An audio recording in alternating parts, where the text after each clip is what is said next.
Peter, I'm so glad that you're still alive, Larry said. He stood up, approached Peter, and hugged him. I miss you so much. I have so many questions to ask you. How are you? I'm quite good right now, Peter answered. Congratulations on your marriage, on having children, and on your new invention. Thanks, Larry said. Where have you been? I'm in hiding all these years. When I heard about the explosion, I wanted to investigate and find evidence that Mia put explosives in the facility. What I found in that investigation shocked me. Mia has never approved the way I wanted to build a lightning power plant. So when Gada Bundaran was willing to build one exactly the way I wanted, I was overjoyed. He could even secure government fund that was enough to cover the cost of expensive materials used to build the wall, and his son Gadasan promised me that he would personally supervise the construction project so I could focus on my research. I thought everything was perfect. I was naive. I've lived too long in America. I've forgotten how corruption was quite normal in Indonesia. Although I would say even among Indonesians, Gadasan's corruption was extreme. Did you find out how it exploded? Larry asked. I checked the site as soon as the firemen announced it was safe to look around. I had a special permit as an investigator, so I could enter the site. Before the explosion, I constantly monitored the temperature inside the liquid tank for harvesting lightning. I even installed an alarm on my smartphone, so if the temperature rose too much, I would have known, even when I was far away from the power plant. If they built the wall exactly as I instructed, it wouldn't disintegrate at that temperature. The first part of the wall was built under my supervision in order to show them how they should build the wall properly. This part of the wall remained while the rest fell apart. When I looked at rubble, I didn't see any sign of materials I asked them to use for the wall. I also found out that the inner wall has been overheated long before the explosion. If they build the wall well, the inner part of the wall should remain cool. That is why I put those oxygen and hydrogen tanks inside the alley between those walls. The way I planned in my blueprint, this alley should have cool temperature. This alley had ceiling to protect it from the heat of the sun and a cooling system. Unfortunately, I didn't put any temperature measurement in that place. I had no idea that the closed alley was as hot as perhaps half the temperature in the liquid tank. It was hot enough to cause those oxygen and hydrogen tanks to explode with just a little bit more uptick in the temperature around them. That was my theory about what happened that dreadful night, Peter said. Wait a minute, I think you said to me that it was a concrete wall, I said. I said to people that way to simplify things and to conceal information from thieves who would probably become interested to steal the wall if they knew what was inside. Larry and Mia knew the blueprint of the wall because I've ever presented it to them. It was a complicated structure inside the wall. Well, it should be. Although from my inspection, I found that they have changed a lot of things and perhaps simplified the design. I took pictures of the site. I took some samples from the crumbled wall.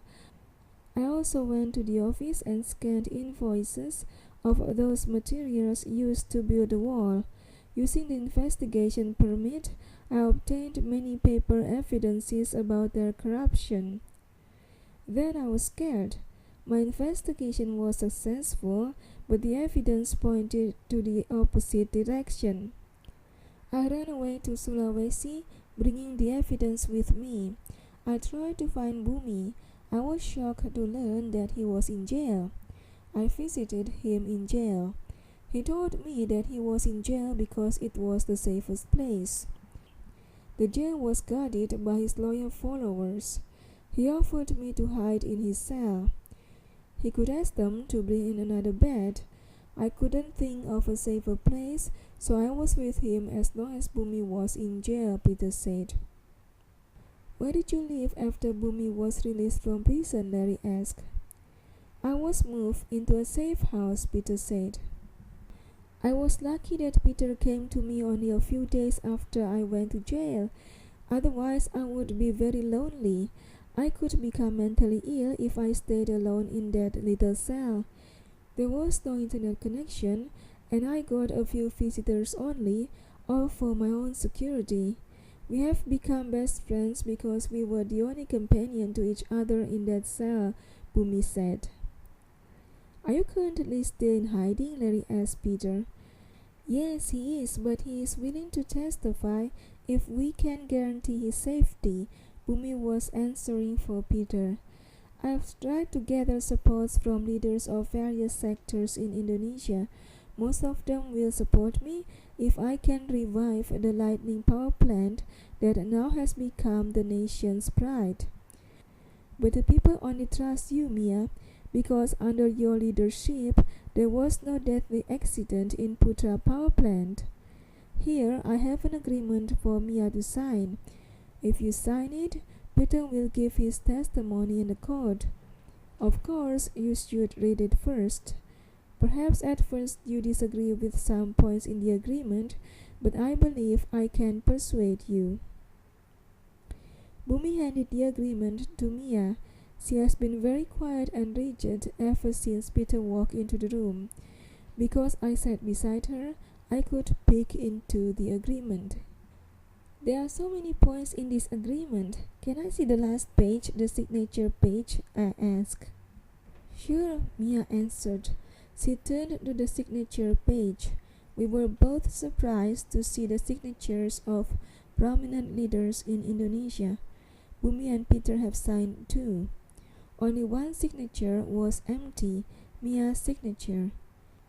We both grew more curious. Mia turned back to the beginning page. Larry also came over and sat beside Mia. You want me to endorse Peter as the CEO of the new Lightning power plant? I cannot sign this, Mia said immediately after she read that point. That's because you are going to work for Mr. Lung as the chief of his new Lightning power plant company. You're going to build Lightning power plants in China, so we need Peter to build ours in Indonesia. I'm not going to snatch you from Mr. Lung. Larry will remain in America to build the Lightning power plant. We have no better candidate than Peter, said Bumi. Here, I've got a job offer from Mr. Lung for you. Besides, you need Peter's testimony in the court to prove that you are innocent in the explosion case.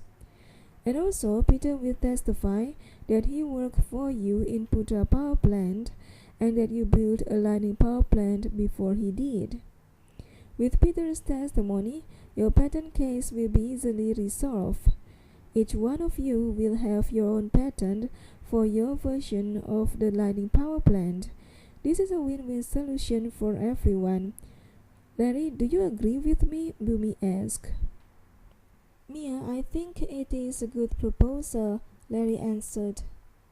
But Larry, because of Peter's cowardice, I have been a fugitive for more than 5 years, and a lot of people have died protecting me, including Jaka. Peter has known the truth several days after the explosion. If he told the truth immediately, Jaka wouldn't have died, Mia said. I'm sorry about Jaka's death. Peter came to me, but I didn't allow him to speak the truth. Mawar Perkasa was still very powerful at that time. Do you think Peter would be safe if he told the world that Mawar's son was a corrupter and that Gadasan brought upon his own demise? I told Peter to hide and wait until the right moment to speak up, Bumi said. And you wait until Jaka has died, Mia said. Jaka was my best friend, okay? I was very sad when I heard about his death. Jaka's death added my resolve to speak against Mawar, Peter said. I won't sign this agreement. Mia repeated her decision. The door suddenly opened. Tara, Jaka's widow, entered the room and said, "They won't make Jaka a national hero unless you sign the paper." Tara! Mia mentioned her name and stood up in surprise of her presence. Everyone was silent. Mia thought for a while. She asked Bumi, "Is it true that Jaka will become a national hero?" "It is written in that agreement. You have seen the signatures of Indonesia's leaders. Only your signature is missing," Bumi said. Mia was finally able to fly using regular commercial airplane. Her name has been cleared. She was no longer a terrorist suspect. She was declared innocent in the case of the Lightning power plant explosion that killed 164 people. The judges pronounced Gadasan Bundaran as guilty of corruption, but he was already dead. The government took his wealth and distributed it to the victim's family. At last, there was some justice for those poor families. Mia was nervous about returning to Indonesia. She was memorizing her speech. She had the scripts prepared by a professional speechwriter. How could she sincerely give an impromptu speech when she would give her speech in the presence of President Angkar Perkasa, the brother of the woman who wanted to kill her? Even thinking about shaking hands with President Angkar gave her shiver. The next day, Mia would give another difficult speech in front of the employees of Putra Power Plant to convince them to accept Dr. Peter Bara as the new CEO when she personally couldn't accept Peter. Mia was worried about our safety, so our children and I stayed in China while she traveled with Mo. Bumi said that Mia would be protected by Black Hawk members because he was the president's guest. He also said that Mia would be safe under their protection, but Mo insisted on following Mia. Her request was granted. As they exited the airport gate, Mia's new fans and reporters welcomed her. Mia answered a few questions before she headed to hotel. In the afternoon, they were picked up to go to Monas, where Mia and the president would give their speech. "I'm sorry, because you will be in close proximity with the president, you may not bring any weapon," said one of the Black Hawk members to Mo. "Then how is he going to protect me?" Mia asked. "Here are bulletproof vests for both of you," he said. "We will be responsible for your safety." Mia looked at the vest. "It doesn't look very strong," Mia said. "It is strong enough to stop bullets," he said. "I don't feel good about this. Maybe you better stay in the hotel," Mia said to Mo. "Don't be silly, I'll go with you. Let's wear this vest," Mo said. Arriving at Monas, there were a lot of people. The Black Hawk members cleared the way for them. One of them held Mia's hand so she could move faster. "Mia, don't walk too fast. You're too far away from me," Mo said. "Stop, my bodyguard is too far away from me," Mia said to the person holding her hand. "We must hurry, ma'am," he said, dragging Mia forward. "Then don't block the path of my bodyguard so she can be closer to me," said Mia. He didn't care and with a lot of force dragging Mia forward. "Let go of my hand, I can walk by myself. Stop dragging me," Mia said to him.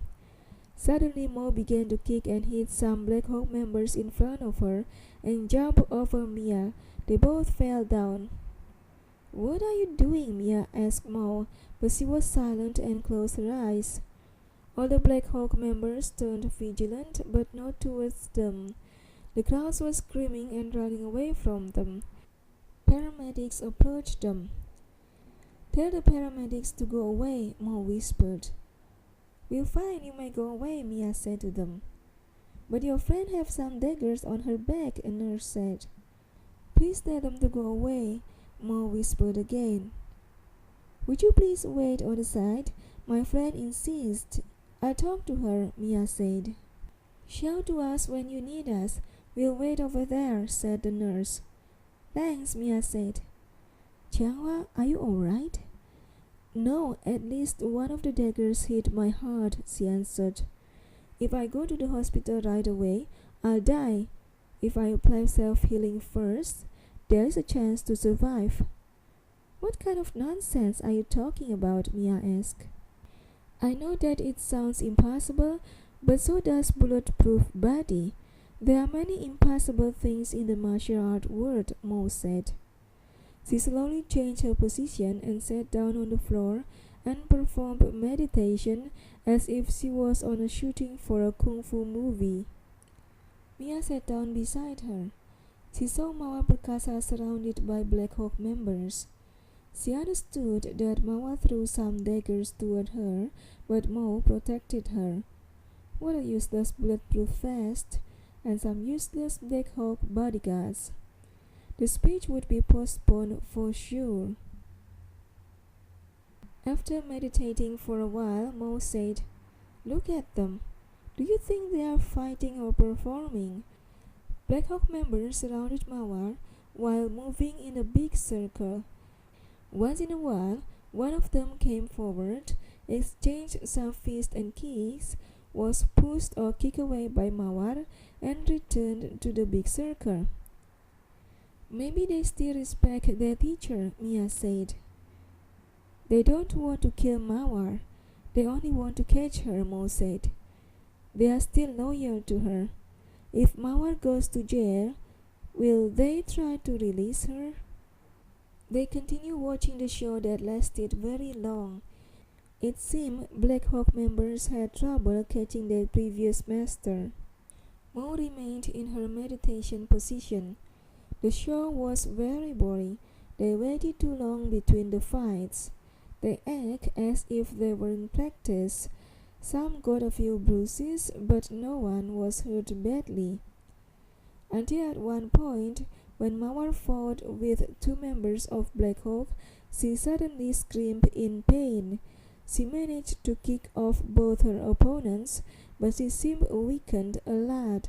She looked angrily at Mo. Mia looked at Mo, who smiled, and asked, Did you do something? Yes, while they were fighting, I blew some very thin poisonous needles, and they hit her perfectly, Mo said. You used poison? Mia asked in surprise. Never before.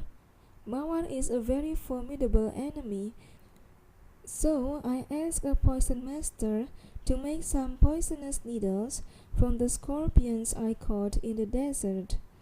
I asked for an incurable poison that can deliver death in seconds.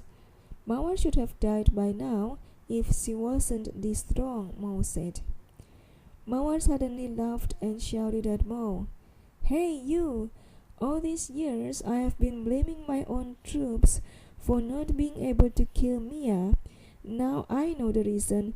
You are the reason. As long as you are close beside her, it is impossible to kill her. Today both of us will go to the other world. I will definitely seek you there, and we are going to have a proper duel. The only regret that I have in my life is I cannot avenge my son's death. Ma'am, your son's death has nothing to do with Mia, Mo shouted back because of the far distance between them. Of course it does. If Mia has never invented a lightning power plant, my son would still be alive today, Mawar replied. Your brother was right about you. You are mad, Mo shouted back. Mawar laughed before she collapsed suddenly. No one dared to approach Mawar for a long time. Then they picked up Mawar's body and put her in the ambulance. Can we go to the hospital now? Mia asked. Do you really believe I can self-heal? I can prolong my life a little, but the dagger hit my heart. I will die sooner or later, Mo said. Why do you lie to me?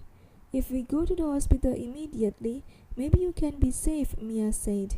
She began to be panicked and tears began to drop. I want to make sure that Mawar won't bother you anymore. Besides, I would rather die here beside you, my best friend, than in an operation room, Mo said. It's been an honor to protect you. Mo closed her eyes. Mia frantically called the paramedics, but when they arrived, Mo has died. No wonder Mia doesn't want to talk about her past, says Julie Tracker after listening to my story about Mia.